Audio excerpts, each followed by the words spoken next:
नमस्कार, स्वागत है आपका डीबी लाइव ब्रेकिंग में। मैं हूं समीर आत्मज मिश्र और मेरे साथ हैं अमलेंदु उपाध्याय।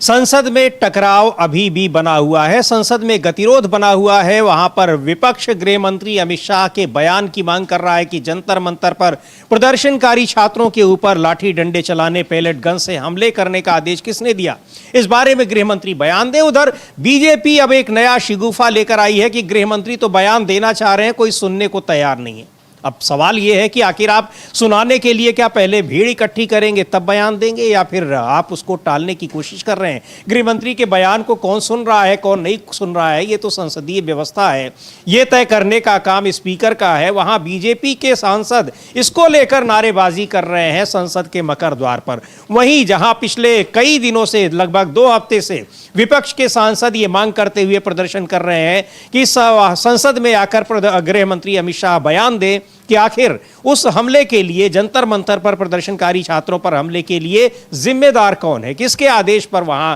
गोली चलाई गई और वहां पर लाठी डंडे से हमले किए गए, लाठी चार्ज किया गया, पानी की बौछारें की गई हैं। इधर झारखंड में प्रदर्शनकारी छात्रों का आंदोलन, कल जिस तरीके से वहां प्रदर्शनकारी छात्र विधानसभा तक पहुंच गए, उनके ऊपर लाठी चार्ज करना पड़ा पुलिस को और कई लोगों को चोटें आई हैं, पानी की बौछारें भी वहां पर डाली गई, यानी वाटर कैनन का इस्तेमाल किया गया। आज वहां झारखंड में झारखंड बंद का आह्वान किया है छात्रों ने और उसमें भारतीय जनता पार्टी भी शामिल है। क्या कुछ वहां पर चल रहा है उस पर भी हम लोग बात करेंगे। पहले एक नजर डालते हैं संसद में आज की तस्वीरों पर, क्या कुछ वहां चल रहा है। आमने सामने पक्ष और विपक्ष दिखाई पड़ रहा है। अभी तक विपक्ष का प्रदर्शन हो रहा था, अब सत्ता पक्ष के लोग भी, यानी एनडीए गठबंधन के लोग, भारतीय जनता पार्टी के सांसद भी वहां प्रदर्शन करने लगे हैं। किस लिए प्रदर्शन कर रहे हैं? उनका कहना है कि गृह मंत्री तो बयान देना चाह रहे हैं, विपक्ष वाले सुनने को तैयार नहीं है। तो इसका मतलब अमलेंदु जी, सीधे सीधे स्पीकर ओम बिरला की तरफ सत्ता पक्ष की उंगली उठ रही है कि वो सदन का संचालन ठीक से कर नहीं पा रहे हैं, कि गृह मंत्री बयान भी देना चाह रहे हैं और सुनने वाले नहीं सुन रहे हैं। तो आखिर क्यों नहीं सुन रहे हैं? गृह मंत्री के बयान की आपने कोई जानकारी शेयर की है? कुछ अभी तो इस तरह का आया नहीं। हाँ बिल्कुल समीर जी, अभी चाह रहे हैं, बात हो रही है। हाँ, चाह रहे हैं तो उनके चाहने से क्या होता है? चाहने का तो मतलब थोड़ी, आपकी चाहत क्या है? आपकी चाहत के लिए कोई थोड़ी बैठा हुआ है, आपकी चाहत के लिए कोई थोड़ी बैठा है। भाई आपकी चाहत क्या है? मन की बात करो या कि मोदी जी से करो मन की बात। सदन के अंदर आकर जो अपनी जिम्मेदारी है वो निभाओ। अगर आप बात करना चाहते हैं और जवाब देना चाहते हैं तो सदन में आइए, जवाब दीजिए। तो आप उसका शेड्यूल जारी हो, तय हो कब उनको बयान देना है, उसका जानकारी दी जाए और तब कोई पहुंचता है नहीं पहुंचता है तो आप बताइए। कल कहा भी राहुल गांधी ने कि हम हमारे आपसे जो सवाल हैं हम उनका जवाब चाहते हैं। आप वहां जब हम बैठे तो आप 1947 से लेकर अब तक का इतिहास मत गाने लगिए, सीधे सीधे आप सवाल के जवाब दीजिए कि जंतर मंतर पर जो प्रदर्शनकारी छात्र थे उनके ऊपर किसके आदेश पर लाठीचार्ज हुआ और पैलेट गन से हमले हुए हैं। बिल्कुल बिल्कुल, ये लाठीचार्ज किसने किया, पैलेट गन से हमले किसने किया। और समीर जी, अब तो एक आरटीआई से ये खुलासा भी हो गया है, बहुत जबरदस्त खुलासा है। 2 अस्पतालों को आरटीआई दाखिल की गई और दोनों अस्पतालों ने आरटीआई की जवाब जो दिया है उसमें ये आया है कि 10 छात्र जो थे, स्टूडेंट्स, वो पैलेट गन से घायल हुए 20 जुलाई को और उन अस्पतालों में भर्ती हुए। जो उन अस्पतालों में भर्ती नहीं होंगे सरकारी अस्पतालों में, उनकी बात छोड़ दीजिए, लेकिन जो भर्ती हुए वो 10 छात्र थे। इसका मतलब वहाँ पैलेट गन चली। अब तो ये आरटीआई भी आ गई है और आरटीआई किसी और ने नहीं डाली है।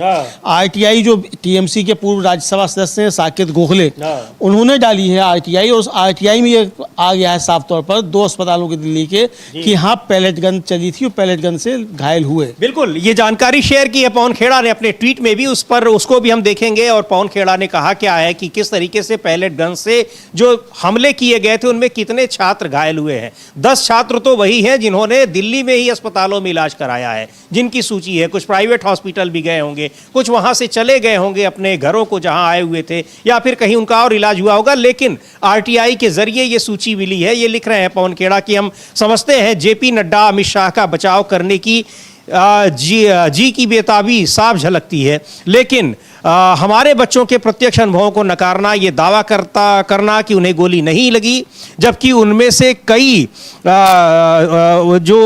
बच्चों के घाव अभी भी खुले हैं और एक की तो आंखों की रोशनी भी जा सकती है। ये उनके स्तर से भी बहुत नीचे और शर्मनाक बात है। केंद्रीय स्वास्थ्य मंत्री के तौर पर उन्हें यह बात मान लेनी चाहिए कि साकेत गोखले को उनके मंत्रालय के तहत आने वाले अस्पतालों से मिले आरटीआई जवाबों से पता चलता है कि कम से कम 10 लोगों को पैलेट, गोली या किसी चीज के टकराने से चोटें आई। ब्यौरा इसका इस प्रकार है। लेडी हार्डिंग अस्पताल में 9 लोग भर्ती हुए थे, सफदरजंग अस्पताल में 1 व्यक्ति, और असल संख्या इससे कहीं ज्यादा हो सकती है क्योंकि एम्स और आरएमएल अस्पताल से जवाब अभी आने बाकी हैं। अब या तो नड्डा जी को पता ही नहीं है कि उनके मंत्रालय के तहत आने वाले अस्पतालों में क्या हो रहा है, ऐसे में वे अयोग्य हैं, या फिर वे झूठ बोल रहे हैं कि कोई पैलेट नहीं चलाए गए, ऐसे में वो पूरी तरह से बेईमान है, या फिर वे ये बेवकूफ़ी भरी दलील देना चाहते हैं कि पैलेट चलाए नहीं गए बल्कि आसमान से गिरे, ऐसे में वे समझदारी के मामले में अयोग्य हैं।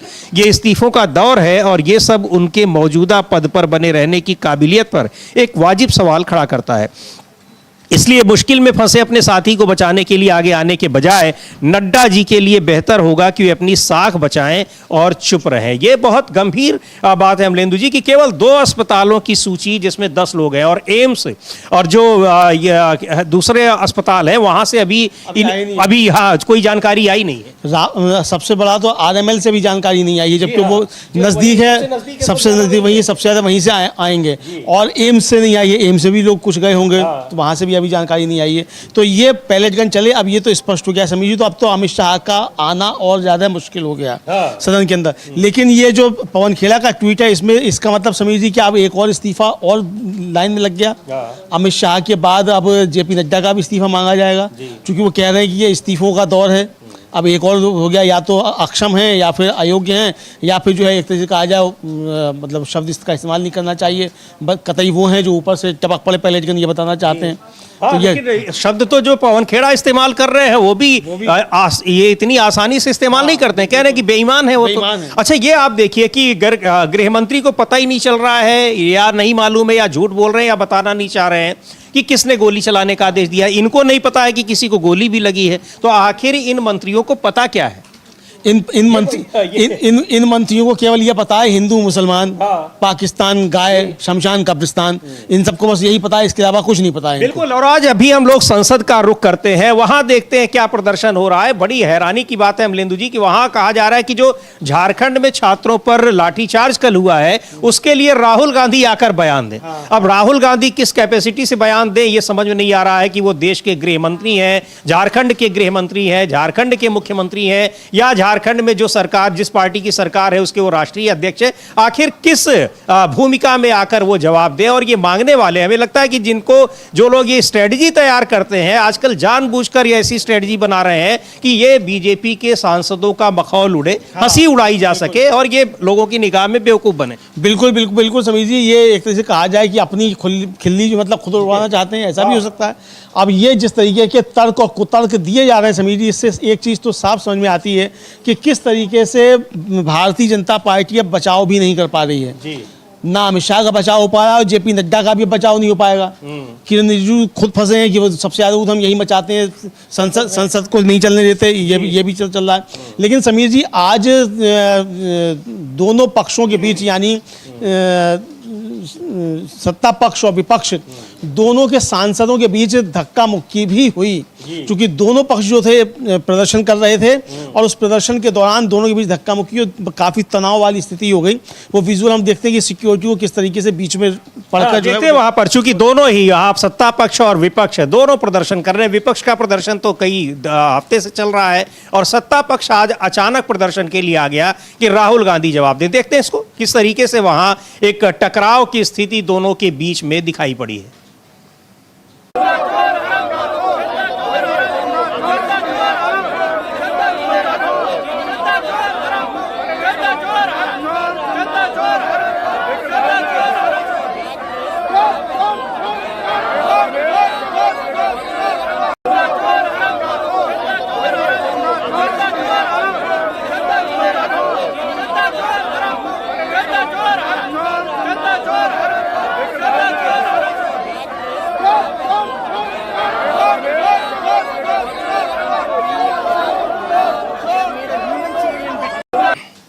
तो ये वहां पर किस तरीके से संसद के मकर द्वार पर और ये दोनों पक्ष वहां सत्ता पक्ष और विपक्ष ये प्रदर्शन कर रहे हैं। अभी तक तो अमलेंदु जी सत्ता पक्ष के लोग सदन के भीतर वहां हंगामा कर रहे थे और सदन की कार्यवाही नहीं चलने दे रहे थे। अब बाहर जब विपक्ष प्रदर्शन कर रहा है तो बाहर भी आकर सामने वो टकराव की स्थिति पैदा करने की कोशिश कर रहे हैं।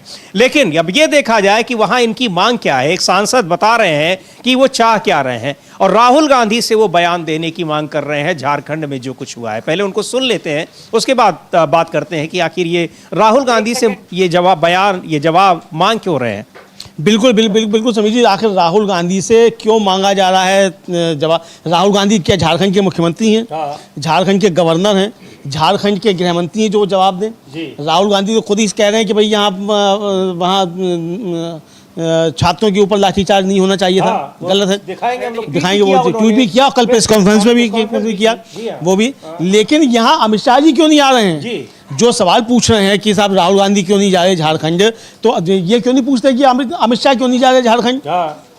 वहाँ हिंसा तो कर रहे हो आज। उनकी पार्टी तो आज झारखंड बंद भी कर रही है। अच्छा, अब ये नहीं समझा, छात्रों का प्रदर्शन है अमलेंदु जी, भारतीय जनता पार्टी वहां पर झारखंड बंद का आह्वान क्यों कर रही है? झारखंड बंद का आह्वान कर रही है भारतीय जनता पार्टी, वहाँ हिंसा कर रही है, आगजनी कर रही है। वो विजुअल भी हम लोग दिखाएंगे किस तरह की सड़कों पे आगजनी की जा रही है बीजेपी द्वारा। वो विजुअल्स भी है, वो सब भी दिखाएंगे अभी। ये देखिए, ये विजुअल है, ये बिल्कुल ये विजुअल्स हैं ये झारखंड के। लेकिन हम एक बार पहले देखते हैं कि क्या किस तरीके से राहुल गांधी से बयान देने की मांग कर रहे हैं। मतलब ये इससे ज्यादा हास्यास्पद और क्या हो सकता है। विपक्ष जहां जंतर मंतर पर, संसद से मुश्किल से 1 किलोमीटर की दूरी पर जंतर मंतर है, वहां छात्रों के ऊपर शांतिपूर्ण तरीके से प्रदर्शन कर रहे छात्रों के ऊपर लाठियां भांजी गई, पैलेट गन से हमले किए गए। वहां पर दर्जनों छात्र अभी भी घायल हैं। उन छात्रों के ऊपर गोली चलाने का आदेश किसने दे दिया, डंडे मारने का आदेश, ये सवाल पूछा जा रहा है गृह मंत्री से। तो विपक्ष के सांसद अब पूछ रहे हैं कि झारखंड में छात्रों पर लाठीचार्ज हुआ है, राहुल गांधी आकर उस पर जवाब दें। देख लेते हैं, सुन लेते हैं क्या कह रहे हैं ये सत्ता पक्ष के सांसद। मैसेज क्या है? राहुल गांधी को जवाब देना पड़ेगा कि झारखंड में जो पुलिस बर्बरता हुई है, जहां उनकी सरकार है, उस पर बस एक वाक्य कल उन्होंने रात में जब बोला है कि मैं विद्यार्थियों के साथ उससे काम नहीं चलेगा, उन्होंने क्या निर्देश दिया है सरकार को? क्या उनको वहां की छात्रों की गूंज सुनाई नहीं दे रही है? ये दोहरा चरित्र। ये कह रहे हैं कि ऐसे काम नहीं चलेगा, केवल बयान देने से। उनको आखिर यहाँ बयान देना पड़ेगा। अब समझ में नहीं आता, पूरी भाजपा के सांसद हैं अमलेंदु जी, उसमें पूर्व केंद्रीय मंत्री भी दिखाई पड़ रहे हैं, सारे लोग दिखाई पड़ रहे हैं। अब इनको ये बताने वालों ने क्या इन्होंने नहीं पूछा होगा कि आखिर हम राहुल गांधी से मांगेंगे इस्तीफा, तो लोग कहेंगे क्या? मैं राहुल गांधी से इस्तीफा नहीं, राहुल गांधी से बयान देने की डिमांड हम करेंगे, तो लोग कहेंगे क्या? नहीं तो हम तो कह रहे हैं ओम बिरला से कहो ना, राहुल गांधी का दिलवाओ।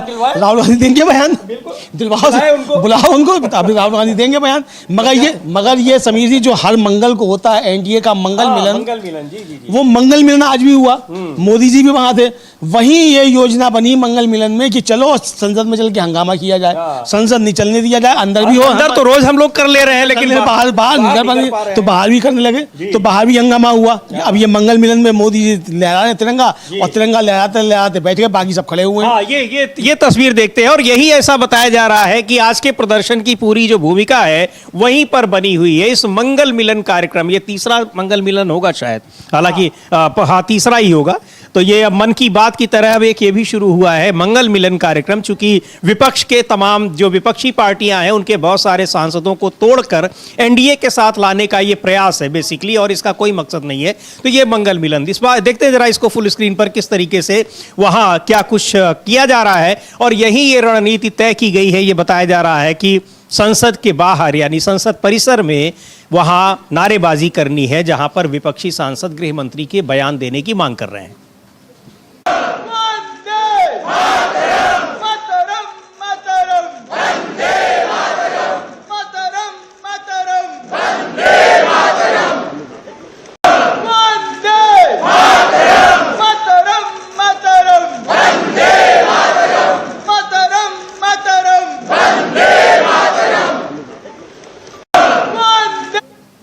तो ये वहाँ पर किस तरीके से जो ये मंगल मिलन ये कार्यक्रम हो रहा है और बताया जा रहा है कि वहीं ये रणनीति तय हुई, लेकिन इतने सारे सांसद हैं, इतने सलाहकार हैं, सब कुछ हैं। सलाह देने वाले कह रहे हैं कि आप राहुल गांधी से बयान की हम मांग कर रहे हैं। तो आप मांग क्या कर रहे हैं? आप सीधे वहाँ पर रखिए और जो आपने कहा कि आप स्पीकर ओम बिरला से कहिए कि बुलाएं, चूंकि वो तो केवल लोकसभा में ही बयान दे सकते हैं, राज्यसभा में तो दे नहीं सकते हैं। तो उनको बुलाएं और कहें कि आप झारखंड में जो कुछ हुआ है उस पर आप बयान दीजिए।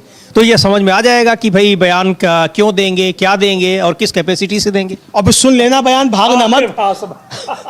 बयान सुन लेना, फिर भागना मत। मोदी जी भाग ना जाए, अमित शाह जी भाग ना जाए संसद से, फिर सुन लेना बयान।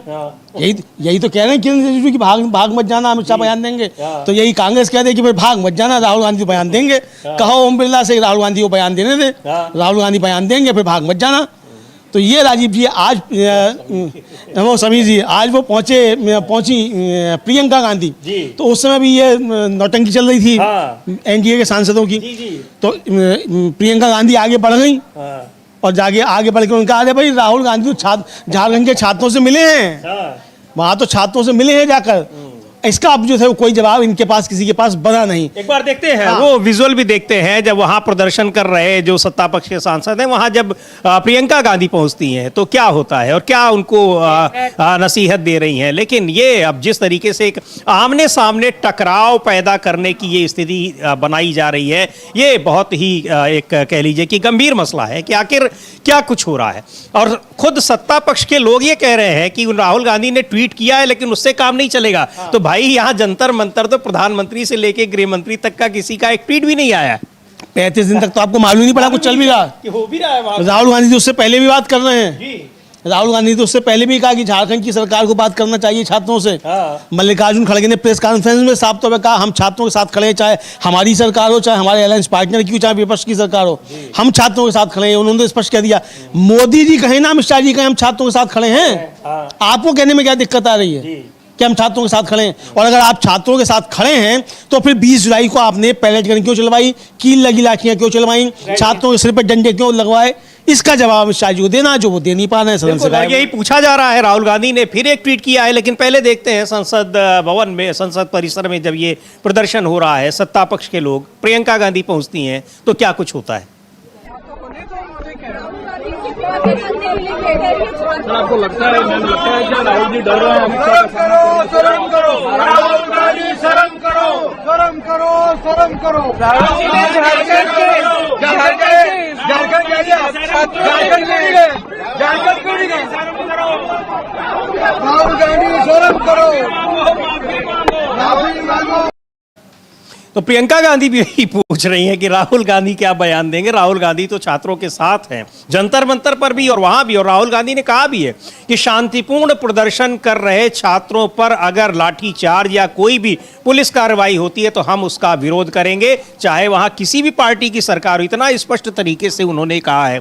ट्वीट भी किया है राहुल गांधी का, वो ट्वीट भी हम लोग देखते हैं क्या कुछ लिखा है। और सीधे कह रहे हैं कि गृह मंत्री अमित शाह क्यों नहीं आ रहे हैं संसद में। ये एक दिखावा किया जा रहा है कि वो बयान देना चाहते हैं। किसको पता है, अमित शाह ने तो कोई ऐसा ट्वीट नहीं किया है कि वो बयान देना चाह रहे हैं। राहुल गांधी लिख रहे हैं कि झारखंड में विरोध प्रदर्शन कर रहे छात्रों के खिलाफ बल का इस्तेमाल गलत है। छात्रों को शांतिपूर्ण विरोध का अधिकार है और बातचीत से ही समाधान निकल सकता है। झारखंड सरकार को इन छात्रों की बात सुननी चाहिए और हर समस्या का तुरंत समाधान करना चाहिए। ये सीधे सीधे उन्होंने लिखा हुआ है। और उधर गृह मंत्री अमित शाह क्यों नहीं आ रहे हैं उस पर भी उन्होंने ट्वीट किया हुआ है। लेकिन ये बहुत महत्वपूर्ण है, स्पष्ट तरीके से कहा है उन्होंने कि जो भी शांतिपूर्ण तरीके से प्रदर्शन कर रहे छात्रों के ऊपर बल प्रयोग किया जाएगा तो हम उसका हर जगह विरोध करेंगे, वहां कोई भी सरकार हो। बिल्कुल बिल्कुल एकदम। झारखंड में कांग्रेस पार्टी सरकार में है, सत्ता में है। हाँ, कांग्रेस वहाँ सरकार में है, वहाँ सत्ता में शामिल है। कांग्रेस की खुद की सरकार नहीं, वहाँ सरकार में शामिल है कांग्रेस। छात्रों से फोन पे बात भी की थी, वो भी हम लोगों ने दिखाया। वो भी छात्रों से फोन पर उन्होंने बात की वहाँ झारखंड में। और यही प्रियंका गांधी कह रही है कि अरे भाई राहुल गांधी ने तो वहाँ से छात्रों से बात की है झारखंड में, तो और आप जो है परेशान हो रहे हैं। तो ये उनका एक तरफ से कहना है। तो राहुल गांधी से जो सवाल पूछा जा रहा है तो राहुल गांधी तो बता दिया कि हम क्या कहना चाहते हैं। लेकिन प्रधानमंत्री नरेंद्र मोदी और गृह मंत्री के आने की हिम्मत नहीं है कल राहुल गांधी और मल्लिकार्जुन खड़गे ने समीर जी प्रेस कॉन्फ्रेंस करके स्पष्ट कहा, और राहुल गांधी की वो बाइट भी हम लोग देखते हैं। राहुल गांधी कह रहे हैं कि ना तो प्रधानमंत्री में और ना गृह मंत्री में ये हिम्मत नहीं है कि वो आकर सदन के अंदर हमसे बात कर सकें, और हमें उनकी कोई भाषण सुनने की इच्छा नहीं है। उनकी मन की बात हमको नहीं सुनना है। वो सीधा सीधा सदन के अंदर आकर जवाब दें कि लाठी उन्होंने चलवाई कि नहीं चलवाई, पैलेट गन उन्होंने चलवाई कि नहीं चलवाई। और अब तो समीर जी आ चुका है ये सामने कि पैलेट गन चली हैं। 2 अस्पतालों की आरटीआई से आ चुका है। एक अस्पताल में 9 छात्र पहुंचे पैलेट गन से घायल हुए, एक में 1 पहुंचा।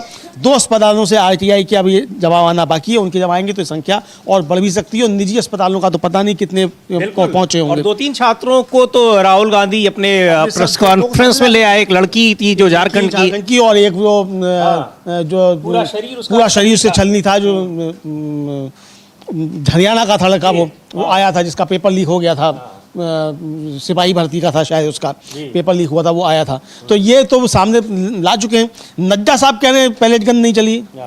अमित शाह जी तो कुछ बोल ही नहीं है, तो नड्डा साहब अगर गृह मंत्री हैं तो बता दें। लेकिन मंगल मिलन में सारे लोग बहुत खुश दिखाई पड़ रहे हैं वहां पर। मंगल मिलन में सब पहुंचे हुए, मंगल मिलन में सब अपनी बात कर रहे हैं, तो राहुल गांधी को हम लोग सुन सकते हैं। बिल्कुल सुनते हैं राहुल गांधी क्या कह रहे हैं और क्यों नहीं आ रहे हैं प्रधानमंत्री नरेंद्र मोदी और गृह मंत्री अमित शाह संसद में।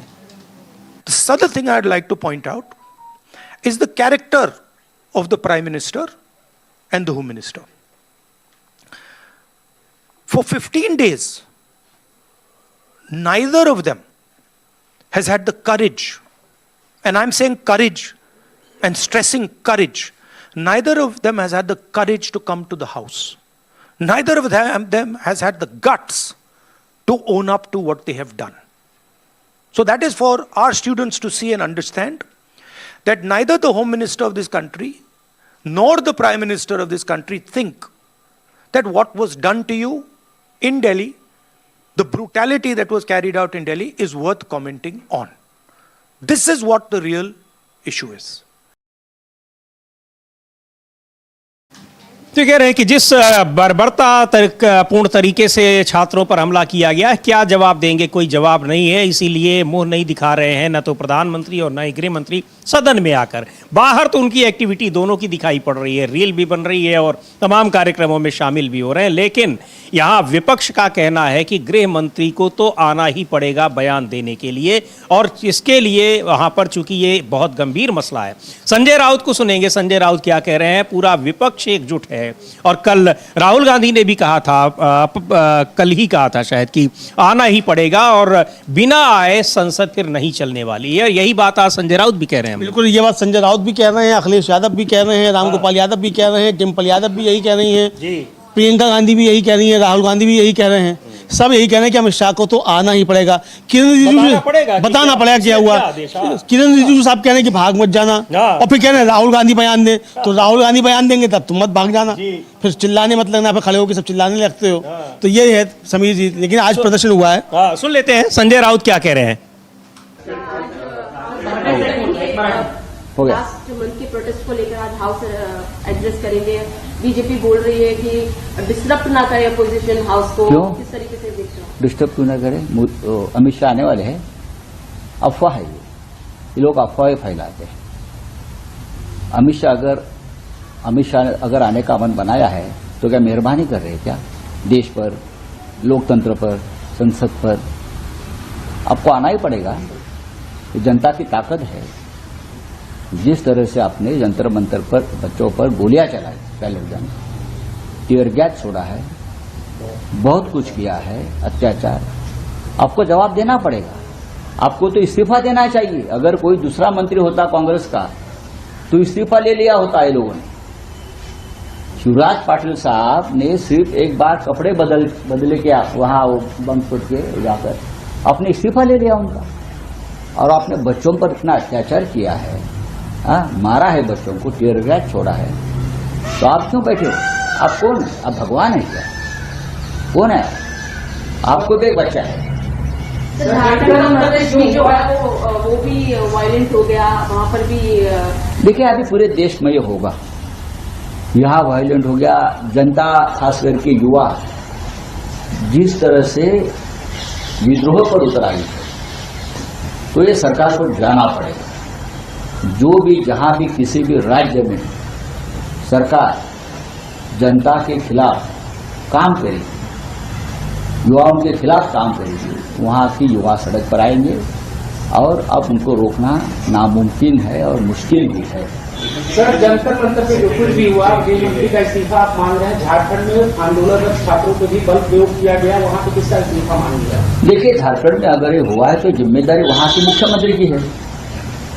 अगर वहाँ के जो विपक्ष के लोग हैं वो इस प्रकार की मांग करते हैं तो उसके ऊपर हेमंत सोरेन ने जवाब देना चाहिए। मेरा कहना है कि हेमंत सोरेन जी ने उनसे बात करनी चाहिए बच्चों से, जैसे हम यहाँ कहते कि मोदी जी ने, अमित शाह जी ने जंतर मंतर के बच्चों से बात करनी चाहिए थी। उसी तरह से अगर हजारों की संख्या में लोग रांची में उतरे हैं बच्चे, तो उनसे भी बातचीत और संवाद होना चाहिए था, वो नहीं हो गया, इसलिए बच्चे इस प्रकार से हिंसक हो गए। तो यहाँ पर गृह मंत्री अमित शाह को जंतर मंतर पर बात करनी चाहिए थी और नहीं किए, और वहाँ पर लेकिन इस जो लाठीचार्ज हुआ है उस पर उनको जवाब देना पड़ेगा, ये कह रहे हैं संजय राउत। और या पूरा का पूरा विपक्ष ही मांग कर रहा है। प्रदर्शन हो रहे हैं, एक बार वो तस्वीरें फिर से देखते हैं। केवल जंतर मंतर पर प्रदर्शनकारियों के ऊपर हुए बर्बरतापूर्ण तरीके से जो हमले हुए उसी को लेकर नहीं, यहाँ अयोध्या में जो चंदा चढ़ावा चोरी का मुद्दा है वो भी गर्म है। तो एक बार देखते हैं संसद परिसर में किस तरीके से ये प्रदर्शन लगातार हो रहे हैं और दोनों ही मुद्दों पर चर्चा कराने की और बयान देने की मांग हो रही है। यहाँ चढ़ावा चोरी पर पूरी चर्चा कराने की मांग हो रही है संसद में लगातार, जब से मानसून सत्र शुरू हुआ है तभी से हो रही है। देखते हैं एक बार क्या कुछ हो रहा है वहाँ।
ये चढ़ावा चोर, चंदा चोर कहाँ मिलेंगे? बीजेपी के दफ्तर में, ये नारे वहां पर लग रहे हैं। और एक या और बैनर लिए हुए हैं अखिलेश यादव भी और कई सांसद लिए हैं, अमलेदू जी, जया बच्चन भी आज दिखाई पड़ रही है इस प्रदर्शन में। हाँ, तो लिखे हैं कि दूध का दूध और पानी का पानी। चूंकि उत्तर प्रदेश के मुख्यमंत्री योगी आदित्यनाथ ने कहा था जो कुछ हुआ है 15 दिन के भीतर दूध का दूध और पानी का पानी हो जाएगा। SIT बनाने के बाद उन्होंने कहा SIT बनी, SIT रिपोर्ट भी दी, दोबारा SIT बनी, लेकिन न तो दूध कहीं दिखाई पड़ रहा है न पानी दिखाई पड़ रहा है। कहाँ दूध है और कहाँ पानी? तो दूध और पानी है। अच्छा, इसका मतलब ये तो मान लिया है कि दूध और पानी मिला हुआ है। हाँ। ये जिनका वक्तव्य है उन्होंने इसका मतलब ये तो मान लिया कि दूध भी है और पानी भी मिलाया हुआ है। क्योंकि कह रहे थे ना दूध का दूध पानी का पानी हो जाएगा SIT की जांच के बाद। तो कहाँ हुआ दूध का दूध पानी का पानी? दूध में पानी मिलाया हुआ है, पानी ही पानी है, दूध तो नाम के लिए है। ये समझ में आ रहा है। तो ये अब विपक्ष कह रहा है कि वो दूध का दूध तो कहीं और गया। दूध तो कहीं और गया। पानी बचा तो भाई दूध का दूध पानी का पानी करो, जो कह रहे थे दूध का दूध पानी का पानी करो। तो चढ़ावा चोर कहाँ मिलेंगे? बीजेपी के दफ्तर में ये नारा विपक्ष लगा रहा है। बिल्कुल। अब क्या कह रहे हैं अखिलेश यादव, एक बार सुनते हैं उनको। और ये प्रदर्शन लगातार वहां पर दिखाई पड़ रहा है कि राम मंदिर को किसने लूटा है, लापता अमित शाह, और दूध का दूध पानी का पानी। तो ये सारे वहां पर प्रदर्शन हो रहे हैं। इन पर चर्चा की मांग की जा रही है, बयान देने की मांग की जा रही है, सरकार से वक्तव्य देने की। लेकिन सरकार, जो जिम्मेदार मंत्री है, चाहे प्रधानमंत्री हो या गृह मंत्री हो, सदन में आ ही नहीं रहे हैं, सदन का सामना ही नहीं कर रहे हैं। क्यों नहीं कर रहे हैं, इसका भी किसी के पास कोई जवाब नहीं है। सुनते हैं अखिलेश यादव क्या कह रहे हैं। चर्चा करने की सरकार कह रही है कि विपक्ष अगर डिस्टर्ब करने इस पर ना करने की गारंटी दे तो अमित शाह जी सदन में आकर के जवाब देने को तैयार है। देखिए आने दो। अखिलेश सर आगे ये मन सरकार का कहना है कि अगर विपक्ष डिस्टर्ब ना करने की गारंटी दे तो अमित शाह जी सदन में आकर के जवाब देने को तैयार है। दोनों मुद्दे एक दूसरे से जुड़े हुए हैं, या यूं कहें कि एक सिक्के के दो पहलू हैं।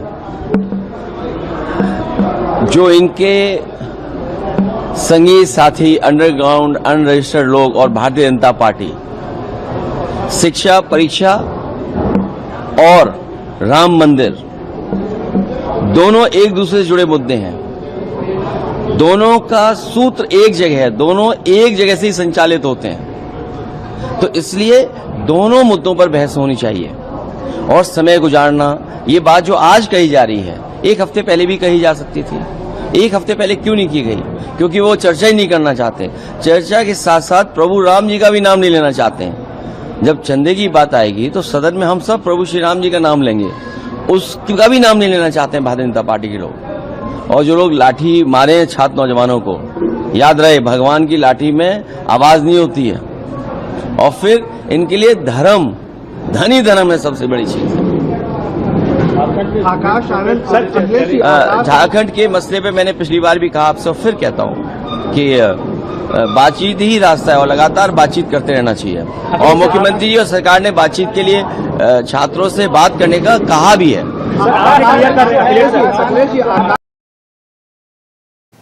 ये क्या वहाँ पर किस तरीके से चढ़ावा चोरी की गई है छात्रों पर, और इस पर सरकार खामोश है, कुछ बोल नहीं रही है। लेकिन वहाँ पर जवाब भी देना होगा, यहाँ भी देना होगा, और इसके अलावा जो चोरी, चढ़ावा चोरी की गई है, उसका भी फल भुगतना होगा, कह रहे हैं अखिलेश यादव। और ये प्रदर्शन लगातार विपक्ष का चल रहा है।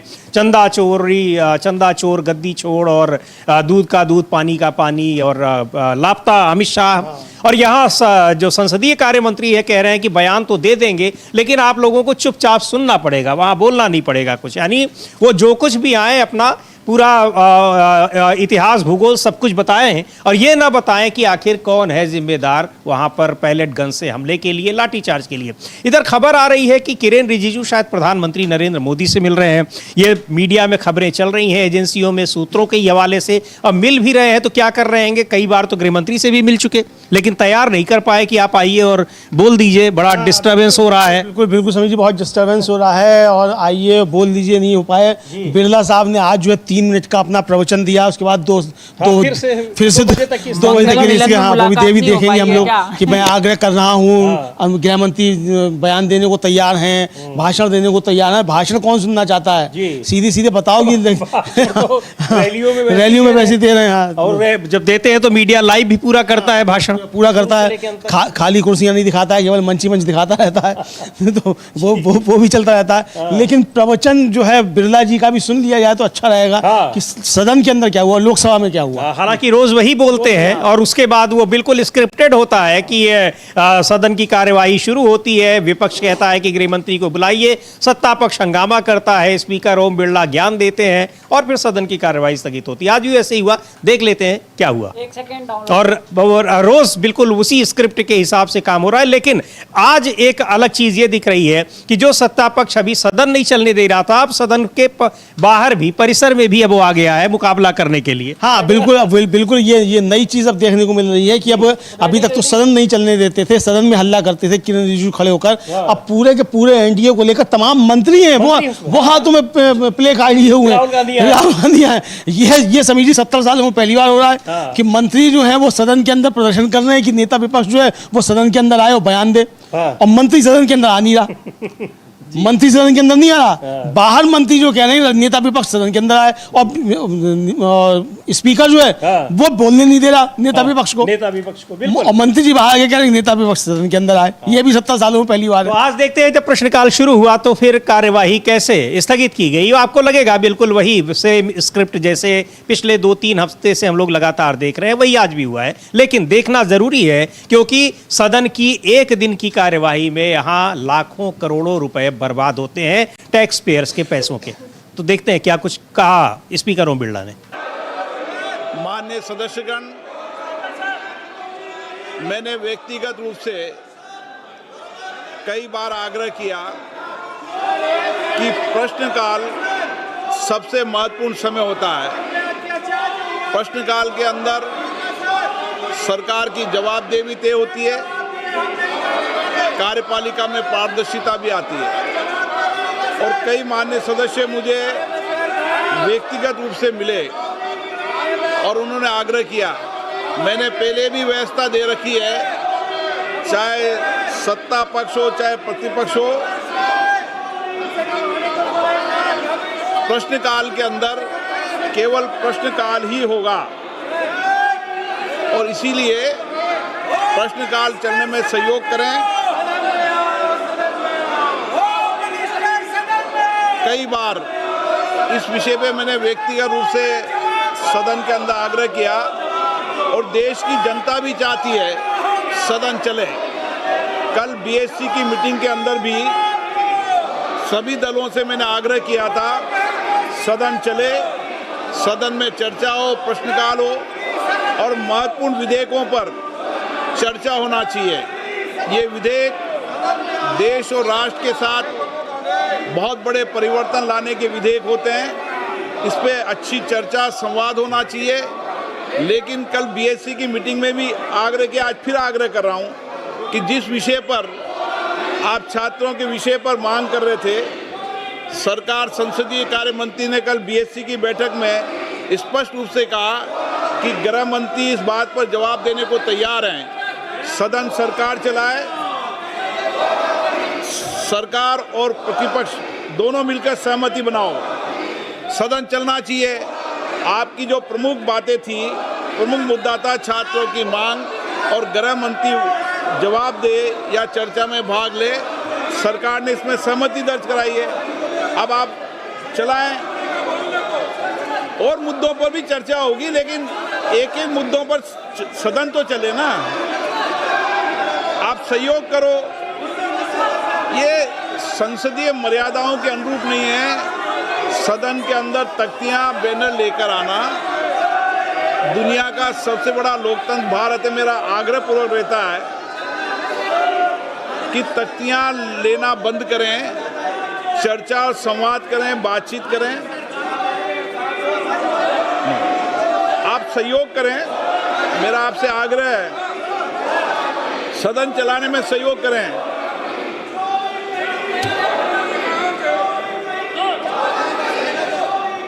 मेरी हमेशा कोशिश, मेरा मन व्यथित दुखी होता है सदन न चलने से। देश की जनता भी सदन में चर्चा संवाद देखना चाहती है।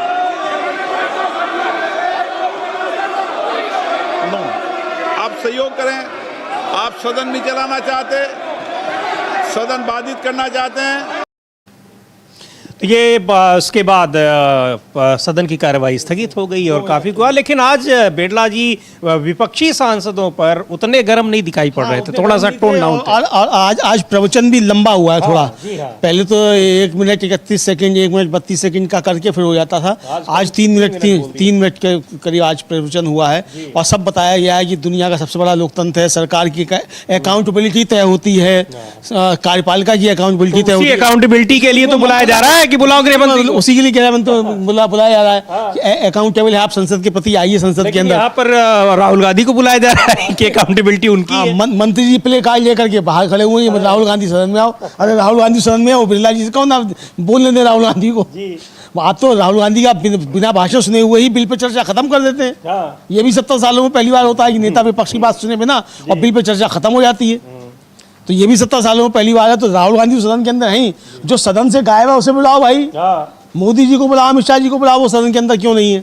अब तो राजनाथ सिंह भी दिखाई नहीं पड़ते हैं। हाँ, वो भी नहीं दिखाई पड़ते, सही गायब दिखाई पड़ रहे हैं, वो भी पता नहीं कहाँ चले गए हैं। मतलब ये है कि एक सीनियरिटी का एक सिंबल हो गया कि वो दिखाई न पड़े सदन में, तभी तय होगा कि आप बड़े मंत्रियों में। हाँ, बड़े मंत्री आप तभी हैं जब आप सदन के अंदर नहीं आए। तो राजनाथ सिंह के बड़े होने की कतार में लग गए हैं। नड्डा साहब तो बड़े हैं ही, चूंकि अब उनका भी इस्तीफे की नंबर आएगा फिर, चूंकि पहले जगह नहीं चली उन्होंने कहा सदन के अंदर, और उनके अस्पताल कह रहे हैं कि पहले जगह चलिए। 10 का तो आ गया कि 10 छात्र घायल हुए उसमें। दो ही अस्पताल में, दो ही अस्पताल में। बाकी अस्पतालों की अभी खबर आनी है, लेकिन यहाँ पर मानने को तैयार नहीं है, कह रहे हैं कि नहीं चलिए।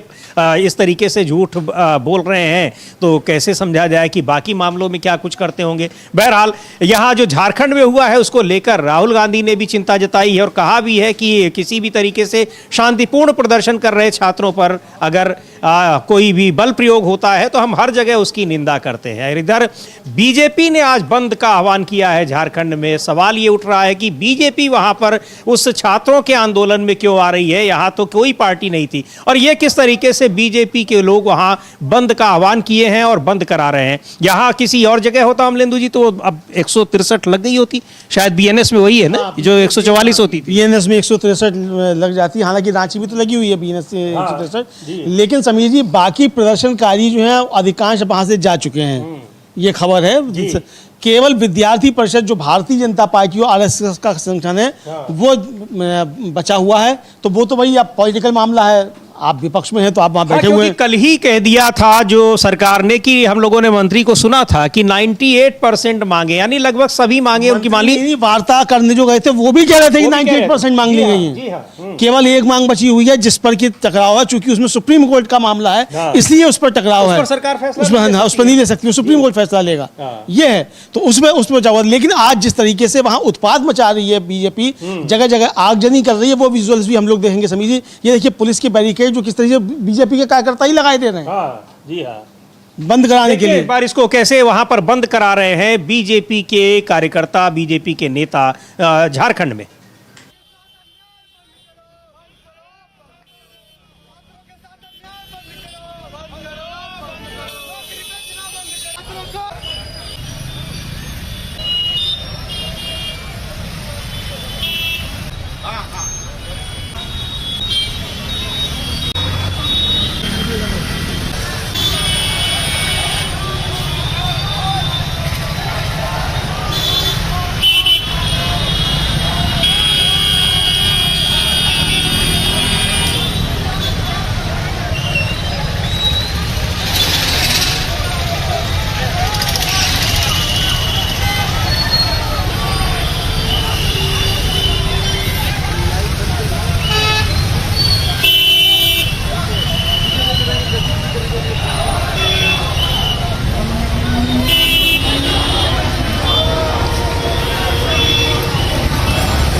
तो ये बीजेपी के कार्यकर्ता वहां बंद करा रहे हैं। अब छात्रों के आंदोलन में बीजेपी के कार्यकर्ता पहुंचे हैं और बड़ी संख्या में है कार्यकर्ता जो बंद करा रहे हैं। अच्छा, पश्चिम बंगाल से भेजे गए हैं कार्यकर्ता, कल इस तरह की खबरें भी आई समीर जी। हालांकि उन विजुअल्स की हम पुष्टि, हाँ, हम उसकी पुष्टि नहीं कर सकते हैं कि वहाँ से क्यों भेजे गए हैं। मतलब विजुअल्स काफ़ी वायरल हो रहे हैं। झारखंड मुक्ति मोर्चा जो उसने कई विजुअल्स जारी किए हैं कि जो लोग उत्पात मचा रहे थे उनमें कौन कौन जो है किस किस तरीके से बीजेपी नेताओं का जो है करीबी है, ये भी वहाँ उन्होंने झारखंड मुक्ति मोर्चा ने उसको किया है समीर जी। कई विजुअल्स उन्होंने जारी किए हैं कि किस तरीके से वहाँ उत्पात जो है वो मचा रहे हैं बीजेपी के कार्यकर्ता, ये सब उन्होंने जारी किया है समीर जी। सुन लेते हैं क्या कह रहे हैं झारखंड मुक्ति मोर्चा के जो प्रवक्ता हैं इस आंदोलन को लेकर। इसमें छात्र कितने हैं, बीजेपी के लोग कितने हैं और आंदोलन को लेकर सरकार ने क्या कुछ किया है, उसके बारे में सुनते हैं उनको। मनोज पांडे हैं झारखंड मुक्ति मोर्चा के प्रवक्ता, क्या कह रहे हैं। कोई विरोध दर्ज नहीं कराया। उन्होंने कहा बल प्रयोग नहीं होना चाहिए, वो तो हम भी कहते हैं, हमारे नेता भी कहते हैं, और हेमंत सोरेन जी के निर्देश पर ही वहां बल प्रयोग नहीं किया गया। आपने देखा होगा कई पुलिसकर्मियों को चोटें आई, वो वीडियो भी देखिए आप लोग, जिसमें पत्थर चलाया जा रहा है, पुलिसकर्मियों को मारा जा रहा है। तो ये हम लोगों का भी मानना है, छात्रों की इस आंदोलन में कोई बल प्रयोग नहीं। जो न्यूनतम से न्यूनतम नॉमिनल जो अपने आप आत्मरक्षार्थ पुलिसकर्मियों ने कहीं कुछ वैसे वाकया हुए होंगे तो उसे वो कोई बहुत बड़ी घटना मैं नहीं मानता। तो ये यहाँ पर कह रहे हैं कि उसमें जो छात्रों के साथ बातचीत की गई है, उनकी बातें सुनी गई हैं, और यहाँ केवल कांग्रेस के नेता ही नहीं, यहाँ सरकार भी, हेमंत सोरेन मुख्यमंत्री भी उनके साथ संवेदनशीलता के साथ बातचीत कर रहे हैं। मांगे उनकी मानी गई हैं, जो उनकी शिकायतें थी वो दूर की गई हैं। इसके बावजूद वहाँ पर इस पूरे आंदोलन का कैसे राजनीतिकरण किया जा रहा है। बिल्कुल पूरा राजनीतिकरण किया जा रहा है समीर जी, और ये राजनीतिकरण इस तरीके से किया जा रहा है कि हेमंत सोरेन खुद छात्रों से वार्ता करने को तैयार हैं, आगे आ रहे हैं, कह रहे हैं कि हम छात्रों को न्याय दिलाएंगे, उस पर कार्रवाई हो रही है। 3 मंत्री उनके जाकर जो है वो वार्ता करते हैं, ये दिखाई देता है, और सहानुभूतिपूर्वक बात की जाती है। पुलिस को आदेश दिए जाते हैं कि आप बल प्रयोग नहीं करेंगे, सीधे सीधे आप नहीं चलाएंगे, ये भी सब वहाँ दिया जाता है, ये भी दिखाया जाता है। और समीर जी कुछ विजुअल्स आए हैं, वो भी हम लोग दिखाएंगे कि किस तरीके से पुलिस जो है वो छात्रों को, जब बारिश हो रही है तो छात्रों को अपने ही छतरी के नीचे ले रही है। इस तरह की विजुअल, क्या जनता मंतर पे ऐसा कोई विजुअल आया एक भी तरीका का? इस तरीका ये भी हम दिखाएंगे। लेकिन सुखदेव भगत हैं समीर जी, कांग्रेस के सांसद हैं, वो जो कह रहे हैं झारखंड में जो हो रहा है उसको लेकर, वो भी सुनना मुझे लगता है जरूरी है। जी बिल्कुल, सुनते हैं सुखदेव भगत क्या कह रहे हैं। कह रहे हैं कि मुख्यमंत्री हेमंत सोरेन बहुत ही संवेदनशीलता के साथ इस मुद्दे को ले रहे हैं, और उन्होंने छात्रों के साथ वार्ता की, उनकी जो शिकायतें थी उस पर उन्होंने उन शिकायतों को दूर करने की कोशिश की है। ज्यादातर मांगे उनकी मान ली गई हैं। सुन लेते हैं क्या कह रहे हैं सुखदेव भगत। छात्र लगातार इस बात को लेकर कह रहे हैं कि हमारी मांगों को पूरा किया जाए। आप लोगों की तरफ से भी अब सरकार से गुजारिश की गई है। वहीं जो एक्टिविस्ट हैं महतो, वो हॉस्पिटलाइज्ड हुए हैं 9 दिन के हंगर स्ट्राइक के बाद। आपको लगता है कि झारखंड सरकार को तुरंत अब जो है छात्रों की मांगों को मान लेना चाहिए, जहां एक तरफ आप लोग सदन में आकर। मैं थोड़ा स्पष्ट कर दूं, हेमंत सोरेन जी स्वयं बहुत संवेदनशील हैं। उन्होंने पूरी तत्परता से, पूरी सतर्कता से उन्होंने कार्रवाई भी की है। आपने देखा होगा जेपीसी के जो अध्यक्ष रहे थे वो कल गिरफ्तार, सीआईडी ने उसे गिरफ्तार किया है। 20 लोगों की टोटल जो गिरफ्तारी हो चुकी है। ईडी ने ईडी की भी एंट्री हो गई, केस वो दर्ज कर लिया है। और कल आपने देखा होगा राहुल गांधी जी ने कहा कोई शांतिपूर्ण किसी भी अगर कोई प्रदर्शन है तो उस पर मैं लाठीचार्ज बर्दाश्त नहीं करूं, किसी की भी सरकार हो तो। और राहुल गांधी जी ने आंदोलनकारी छात्रों से भी उन्होंने बातें की। हमारी संवेदनशीलता, हमारी तत्परता, हमारी सतर्कता हमेशा साथ ही साथ है। और कल भी मैं आपको बताना चाहूंगा कि सीमावर्ती क्षेत्रों से लोग को लाए गए थे, और जो उपद्रवी जो तत्व जो थे वो छात्र नहीं थे। छात्र बहुत ही शांतिपूर्ण तरीके से अपनी बातों को रख रहे थे। लेकिन मैंने कहा कि इसमें भारतीय जनता पार्टी, युवा मोर्चा, उनके जो आनुषंगिक इकाई हैं वो एक स्पेस ढूंढ रहे, वो नहीं चाहते थे कि समस्या का निदान हो। और एक बात और मैं कहना चाहूँ, हेमंत सोरेन जी ने IIM और XISS वगैरह जितने भी लोग हैं, प्रबंधन के जो हैं, मैनेजमेंट जो इंस्टीट्यूशंस है, उसके अलावा छात्रों से भी उन्होंने सुझाव मांगे कैसे हम आगे इसमें सुझाव करते हैं। बहुत ही ट्रांसपेरेंट तरीके से हेमंत सोरेन जी काम कर रहे और सीआईडी बहुत ट्रांसपेरेंट वे में काम कर रहे। तो ये उन्होंने किस तरीके से छात्रों के आंदोलन को लेकर एक संवेदनशीलता दिखाई, उनके साथ बातचीत की है और कैसे उसको टैकल कर रहे हैं। तो कांग्रेस पार्टी के सांसद है सुखदेव भगत, वो बता रहे हैं। लेकिन हम लोग जो विजुअल देख रहे हैं कि कितना सफल जो है वो बीजेपी का बंद है। मतलब 20 ठो आदमी जो है वो खड़े हुए हैं और रास्ता रोकने का प्रयास कर रहे हैं, फिर भी रोक नहीं रहा। तो वही तो कह रहे हैं, इसीलिए क्या पश्चिम बंगाल से बुलाए गए हैं क्या? चूंकि वो जेएमएम आरोप लगा रही है। हाँ, जेएमएम आरोप लगा रही है। जेएमएम ने कई विजुअल्स भी जारी किए हैं कि कैसे बीजेपी के कार्यकर्ता वहाँ गुंडागर्दी कर रहे हैं। और समीर जी, मैंने परसों ही न्यूज़ पॉइंट जो हम लोगों का शाम को कार्यक्रम होता है, राजीव जी हमारे एडिटर इन चीफ हैं वो करते हैं, उसमें मैंने कहा था कि इन प्रदर्शनकारियों को ध्यान रखना पड़ेगा कि बीजेपी अपने लोगों को वहाँ इस तरीके से घुसा सकती है ताकि वहाँ हिंसा कराए, और वो चीज़ें अब साबित होती हुई दिखाई पड़ती हैं, क्योंकि जेएमएम इस तरीके के विजुअल्स जारी कर रही है कि बीजेपी के कार्यकर्ता जो किस तरीके से वहाँ गुंडागर्दी कर रहे हैं। ये जेएमएम ने अपने विजुअल्स जारी भी किए हैं। लेकिन कुछ विजुअल्स को हम लोग देखते हैं। हाँ, कुछ देखते हैं, लेकिन एक विजुअल देखना जरूरी है कि वहाँ की पुलिस जो है, बरसात हो रही है तो छात्रों को किस तरीके से अपने साथ ले रही है, ये भी देखना जरूरी है। प्रदर्शनकारियों को ये है, उसको एक बार देखते हैं अगर संभव है तो। देखो झारखंड की खूबसूरती, बाकी स्टेट्स में स्टूडेंट्स को मार के पुलिस भगाते हैं, लेकिन यहाँ देखो झारखंड में कैसे प्रोटेक्ट करके रख रहे हैं। Salute Jharkhand police.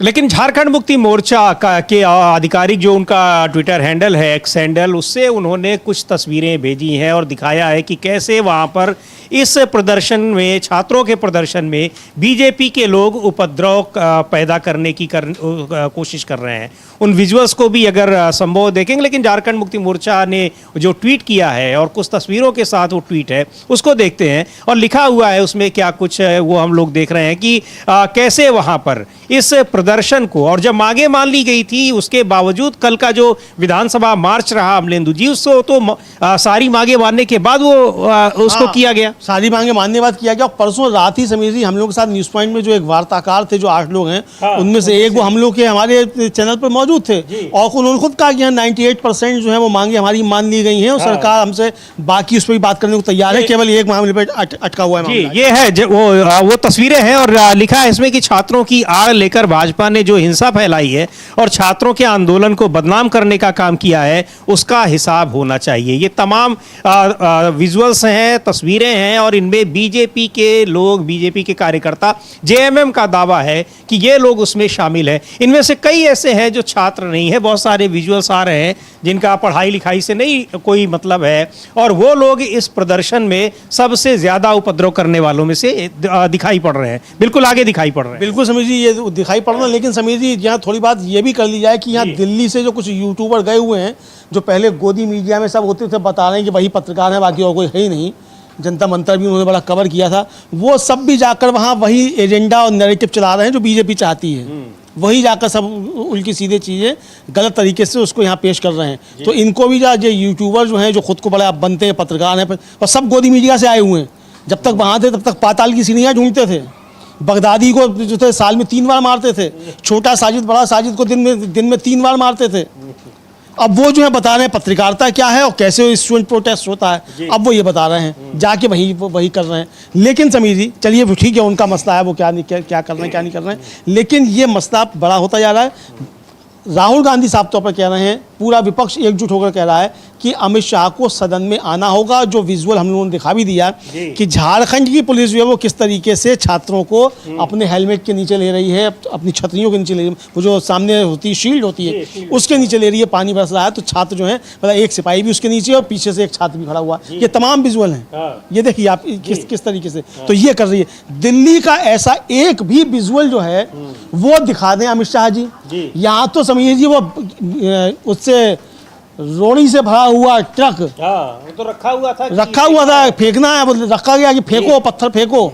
ये वो ट्रक भी बाद में जो तमाम रिपोर्ट्स आई, वो पता लगा कि ये दिल्ली में कनॉट प्लेस थाने में पहले रखा हुआ था, थाने में रखा हुआ था, वहीं से उसको लाया गया वो, और कहाँ से घुमा के लाया गया, 10 दिन से खड़ा था थाने में, वो ला के रखा गया। और उसको लेकर पहले ही सीजेपी ने वो जारी किया कि भाई बताइए अमित शाह जी कि आपने यही रखा है पुलिस से हमला कराने के लिए। ये सब चीजें भी सामने आई। तो ये समझिए ये अंतर जो है वो साफ दिखाई पड़ रहा है। बिल्कुल, ये अंतर साफ दिखाई पड़ रहा है। और इधर संसद में गतिरोध बना हुआ, इधर खबर आ रही है कि संसदीय कार्य मंत्री किरेन रिजिजू वो प्रधानमंत्री से मिलने के बाद स्पीकर ओम बिरला से भी मिलने गए हैं। अब मिलने के बाद गतिरोध दूर करना चाह रहे हैं या कुछ जो बिल अटके हुए हैं उनको कैसे पास कराया जाए, इस कोशिश में लगे हैं। लेकिन विपक्ष का, पूरे विपक्ष का साफ तौर पर यह कहना है कि जब तक गृह मंत्री अमित शाह जंतर मंतर पर प्रदर्शन करने वाले छात्रों के ऊपर हुए हमले क्या जिम्मेदार कौन है ये बयान नहीं देते हैं, ये सवाल, इन सवालों के जवाब नहीं देते हैं, तब तक सदन में कोई काम नहीं होगा। इस गतिरोध को दूर करने के लिए क्या कहते हैं ये देखना है। और किरेन रिजिजू तो राहुल गांधी के बिहाफ पे वैसे ही लिख देते हैं, ट्वीट कर देते हैं कि वो सहमत हो गए हैं। हाँ, सहमत हो गए, बड़ी अच्छी बात हुई है। जी हाँ, बड़ी अच्छी बात हुई है। तो बात तो बहुत अच्छी होती है। बात कब राहुल गांधी खराब करते हैं? राहुल गांधी कभी बात खराब नहीं करते। बात खराब तो मोदी जी करते हैं, अमित शाह जी करते हैं, किरेन रिजिजू खराब बात करते हैं। राहुल गांधी तो अच्छी बात करते ही हैं। कांग्रेसियों को ऐसी जवाब देने भी चाहिए, मुझे लगता है। ये हमारा जवाब नहीं है, ये नहीं जवाब है। लेकिन हाँ, राहुल गांधी ने जवाब दिया था उनको, वो हम लोगों ने चर्चा की थी अपने इस कार्यक्रम में भी की थी कि कैसे वो वहां पर उन्होंने कहा कि भाई ये सब झूठ ना बोलिए, और पब्लिक को पता है कि आप जो विधेयक ला रहे हैं वो पहले ही 3 साल पहले ही पास हो चुका है, उस पर आप सहमति बना रहे हो। जो विधेयक 3 साल पहले आप पास करा चुके हो। और तब फिर मोदी जी के गले में माला क्यों डाल दी थी 3 साल पहले? जब मन में आता वैसी माला डाल देते हो। पूरे देश भर में पूरे देश में होने लगा दिए, करोड़ों रुपए खर्च कर दिए। नारी शक्ति बंधन, नारी शक्ति बंधन। वो नारी शक्ति बंधन क्या था? वो नारी शक्ति बंधन नहीं था। फिर वो क्या था? फिर वो बताएं फिर किरेन रिजिजू साहब। लेकिन समझिए, आज सोनिया गांधी ने एक अंग्रेजी अखबार में एक लेख लिखकर डॉक्टर मनमोहन सिंह के ऊपर जिस तरीके से भारतीय जनता पार्टी ने ओछी टिप्पणियां की थी, उसको जवाब देते हुए एक लेख लिखा है। बहुत गंभीर लेख सोनिया गांधी ने लिखा है, और उसमें उन्होंने डॉक्टर मनमोहन सिंह के कार्यकाल में उनकी उपलब्धियों और उनके खिलाफ जो आरोप लगे थे उनके संबंध में विस्तृत विवरण दिया है। वो लेख है, ये वो लेख है इसमें। और उन्होंने इसमें मुख्य रूप से जो बात की है वो की है कि जो सुप्रीम कोर्ट का फैसला आया उसमें डॉक्टर मनमोहन सिंह की बेगुनाही उसमें की गई। और 29 जुलाई 2026 को सुप्रीम कोर्ट ने जो कथित कोयला ब्लॉक आवंटन घोटाला था उसमें डॉक्टर मनमोहन सिंह को सीबीआई द्वारा दी गई क्लीन चिट को बरकरार रखा।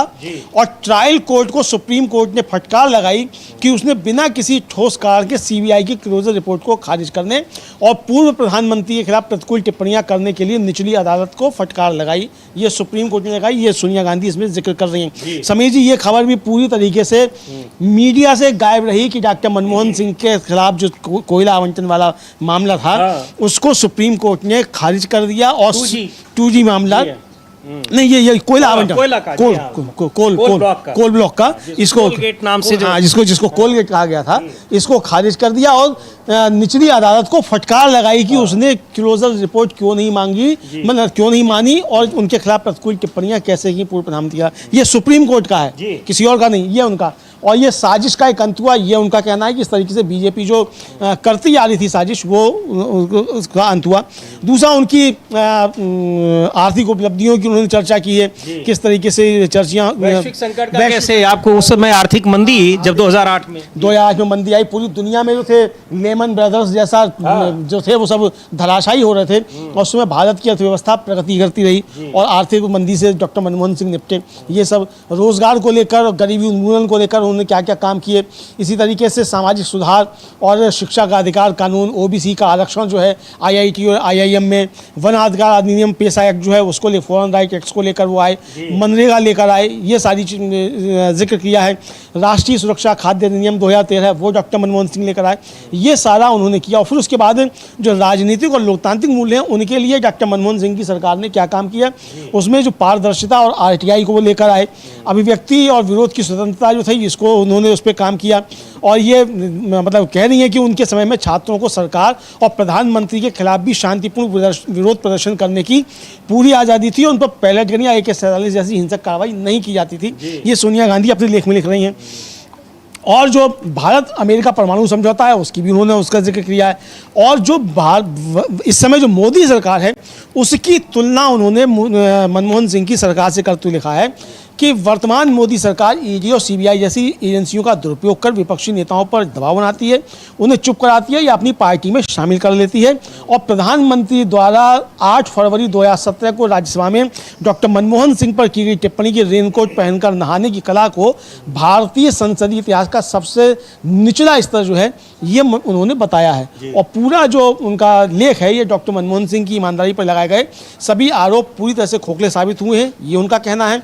और डॉक्टर मनमोहन सिंह का कार्यकाल भारत के आर्थिक, सामाजिक और राजनीतिक विकास का एक स्वर्णिम काल था और इतिहास उन्हें हमेशा एक शांत, सौम्य लेकिन अत्यंत प्रभावशाली और परिणाम देने वाले प्रधानमंत्री के रूप में याद रखेगा। बिल्कुल, इस लेख में यानी उनके डॉक्टर मनमोहन सिंह के कार्यकाल में 10 साल के कार्यकाल में अलग अलग क्षेत्रों में क्या कुछ उन्होंने किया और किस तरीके से जिन नीतियों की वजह से देश आगे बढ़ा, मंदी, पूरी दुनिया में आर्थिक मंदी छाई हुई थी, उससे निपटने में सफल रहा, उन नीतियों की किस तरीके से आलोचना की गई और आज कहां से कहां देश को पहुंचाया गया है, ये वो तुलना कर रही हैं। जो आप कह रहे हैं कि सुप्रीम कोर्ट ने उसको खारिज कर दिया, फटकार भी लगाई। अभी 2 दिन 3 दिन पहले बोफोर्स का मामला आपने कहीं देखा, कहीं खबर, एक लाइन 2 लाइन एक कॉलम की खबर छपी, हम ही लोगों ने उसकी चर्चा की, हम लोगों ने चर्चा की कि बोफोर्स मामला हमेशा के लिए खत्म हो गया और सुप्रीम कोर्ट ने खत्म कर दिया। मामले में भी आप देखिए राजीव गांधी के ऊपर कितने बड़े आरोप लगाए थे, आरोप लगाया और उसका आरोप की पर्ची जेब में रख के वीपी सिंह तो प्रधानमंत्री बन गए। हाँ।